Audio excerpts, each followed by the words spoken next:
Magandang araw sa inyo mga kaibigan. Sa video na ito pag-usapan natin ang bagong achievement ni Carla kung saan ay sobrang proud ang kanyang mama sa kanya. Sa Facebook post nga ni Carla sa kanyang official Facebook account binahagi niya ang litrato nila ng kanyang mama kung saan nakakuha na naman ito ng matataas na marka at with honor na naman ito. Ito ang kanyang caption sa naturang post. I love you mama, thank you for all the love and support always. Kayo ni Papa ang nagsilbing inspiration ko sa lahat-lahat, wala pa tayo sa kalagitnaan pero padayon lang, thanks Papa God I made it again. Marami na naman ang mga fans ang nagpaabot ng pagbati kay Carla sa kanyang bagong achievement sa school.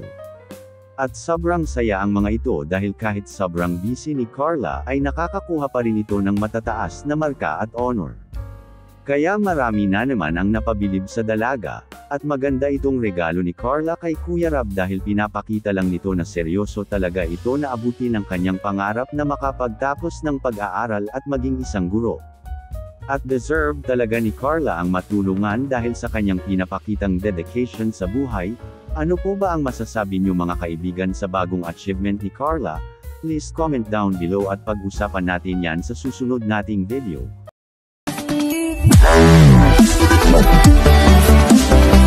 Wow.